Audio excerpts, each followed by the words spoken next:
Hello and welcome to Strange Stories. It's great to have you here. We are all about sharing stories of near-death experiences from around the world in the hopes of bringing some light and inspiration to your day. Our daily videos offer a glimpse into what lies beyond this life, and we believe that they can help us all appreciate the gift of life a little bit more. If you enjoy our content, please consider liking, subscribing, and hitting the notification bell to stay up to date on all of our latest videos. Your support means the world to us and helps us continue to grow. And to our returning viewers, welcome back. We're thrilled to have you with us again. So go ahead, grab a cozy blanket, get comfy, and join us for today's incredible near-death experience story. Hello, my name is Felice and I had a near-death experience in 2015, and I believe it's important to share a little bit about what led up to that point. I went through what I call resiliency boot camp in my life. I recently became an empty nester. I was a single mother who later became an empty nester. There was infidelity because the partner had an affair. The house was on fire. There was a theft of all my jewelry in my house prior to the fire. I had surgery after a skiing accident. Then, after the top of the house had to be gutted, there was a flood in the basement and I had to take a leave of absence from work. So everything happened in about 15 to 18 months, and just as I was getting back on my feet, this major shift in my life occurred.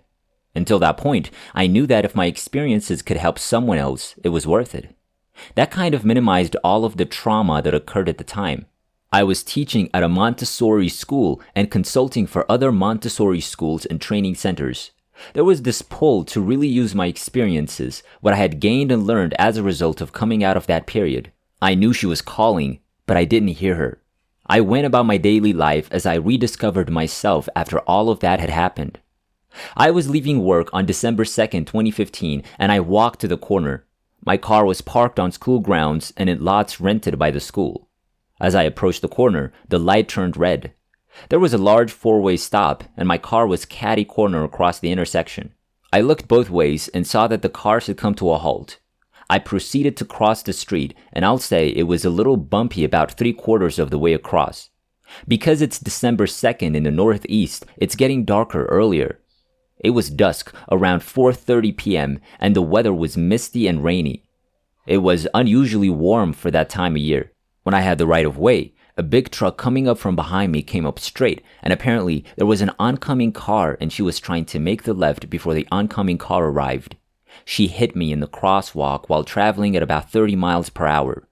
It all started when I felt a thump against the right side of my body. Time seemed to slow down as I whipped my head around in the direction of the approaching truck. It looked like the frames from a movie reel. Even though it happened quickly, it was almost in slow motion. The next thing I knew, I was floating above my body, looking down at the scene from above, and my body was laying. It appeared to be a chalk drawing. I heard the girl who hit me say she hit me and call 911, and there were 2 other people present. I was able to see a man and another woman. Even though there was this sense of broadness, it was as if a spotlight was focused on what was going on below. I saw the man directing one of the women, not the woman who claimed to have hit me, directing that woman to go over to the cross street, one of the cross streets, to stop and direct traffic. Meanwhile, I was above my body, looking at the scene, and there was a sense of disorientation at first, followed by an assessment of sorts to determine, see, or understand if I would be able to return to the physical form that was identified as me. And I realized at some point that I was existing as the body that was lying on the ground. In this state of awareness, I was also aware that I was above my body. So I was existing in both of these places, and as I realized I could return, there was an instant knowing that I could return. My body appeared to be in good condition. I had no idea I had multiple fractures, internal swelling, and was bleeding from my pelvis. I had no idea, and my head was bleeding, but I couldn't see it. It was a very calm knowing, and once I heard or knew that, the scene below me began to fade, and the scene and consciousness that I was in began to become more potent, and it was as if I became more of that place of existence. And the next thing I knew, and I'm not sure if I went there or if it came to me, I was in complete and total blackness, and it wasn't a scary blackness. It was a vast, expansive, deep, warm, nurturing blackness that felt like a cocoon. There was a cocoon around my body, and I was floating, And I was aware that there were others in cocoons floating in this vast blackness, which I was able to perceive in that knowing from some kind of peripheral sense experience, and there was peace. There was no worry, anxiety, or fear, nor was there anything else that we associate with density. It was just being, and out of that beingness came a question, or what we would call a question, like a thought form of where this place was. Was there more? And then, as soon as that form appeared, I was in another place entirely, and I'm not sure whether I traveled there or it appeared. I wasn't alone. There was this effulgence of this presence, and I don't know if it was a guide, an angel, or whatever presence was there to answer any questions I had. I had to direct my own comprehension. There was some sort of understanding that this presence, which was not my own, but to which I was directly connected, was there for my benefit and support with complete unconditionality and understanding. It was as if you could put your head to someone, your forehead to someone else's forehead, and know and understand with every sense of knowing, senses we don't even have words for in our human reality, in an instant. Everything about the other person, everything they'd been through, everything they were navigating or had to navigate in their life. In that instant, I understood and was able to see and receive information about everything that was going on in my life at the time, as well as the depth of understanding and receiving that knowledge and wisdom, as well as the nature of being in a human body and experiencing human experiences. I'm still unpacking my belongings. It's been 6.5 years and I'm still integrating all of that. There was a sense of urgency to return, and I remember assuring myself, the part of me that had become merged with this presence as one began to unmerge. It was as if, again, you touched your foreheads and became merged as one, and then you pulled away and became separate. My higher self and that being reassured me that I would remember everything that was taught to me. All of the information that had been imparted, all of the understanding that had been imparted to me, all of the guidance that had been imparted to me upon my return, and gradually, I began to return. There was a sense of descent, and I remember feeling like I was a part of my body. There was a density like a genie being squeezed into a bottle about halfway out of my body. And then I started to hear this yelping sound, this screaming from the physical form, and I realized, oh, that's me. I had not yet felt anything. I heard it from somewhere other than myself. And as I moved deeper into this embodiment, there was this weighted, dense feeling, and the next thing I remember is being in and out when I was out of my body and in my body. And as I was being loaded onto the ambulance, I imagined myself being loaded. I wasn't completely invested. I could see it from the outside, but I was mostly inside, if that makes sense, and I recall hearing the sirens and thinking calmly, oh, those sirens are for me. I was in and out, and someone was looking over my shoulder. There were several people in the ambulance, and someone was pressing on my head and talking the entire time, but I was still this way. There was this interplay between density, weightedness, and a lingering kind of being out. And when I became more aware and came into full consciousness, I was taken to the trauma unit. They transferred me to another hospital with a level 1 trauma unit where there was mass and organized chaos. The emergency room was like organized chaos all around me. There were 3 things that were imparted that I understood loudly and clearly. The first thing I noticed was that before I returned to my body, I heard a voice other than my own that merged into the realization that I'm a presence, that essence, that home, that remembering. I've heard it's time to go big. The first thing I heard when I returned was, it's time to live big. And when I returned, I heard this, and I was still very much connected upon my return, and as I re-entered my body.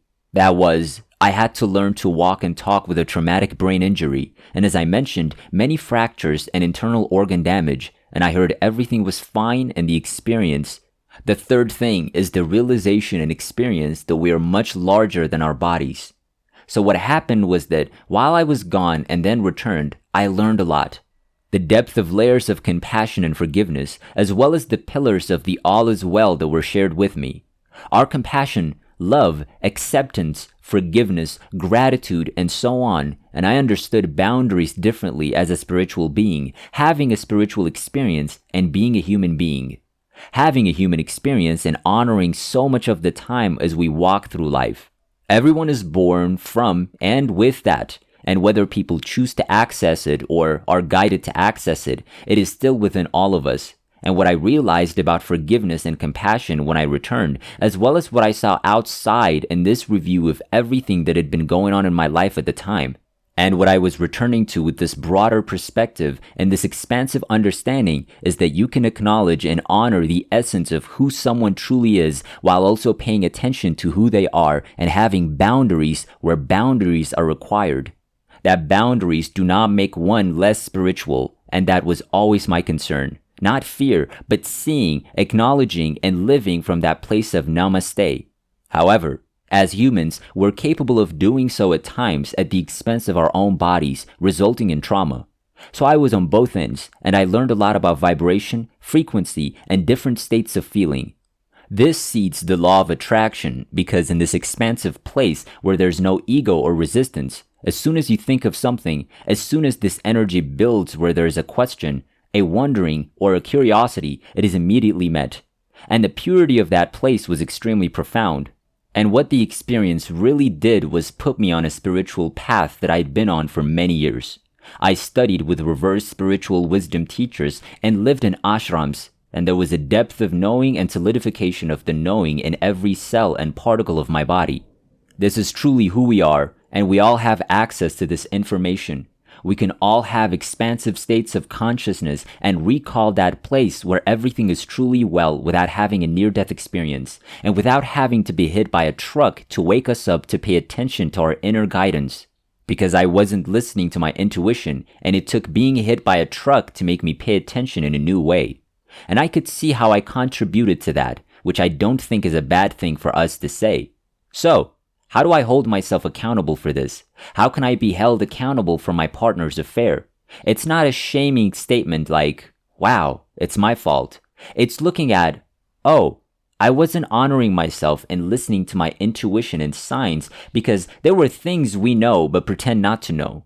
It's leaning into the place where we know we can awaken and cultivate a connection with the essence of who we truly are. Another thing is that after the experience, and especially recently, the connection and guidance has been to share that there is truly nothing to fear. We simply leave our breathing forms and allow our eternal part of ourselves to continue. Acceptance is also present. We are our own harshest critics. On the other side, there is a very loving, nourishing, nurturing, comforting, and supportive place. We all have guides, angels, and teachers who help us understand why we're here, and to be aware of that as well as when we transition. Thank you very much.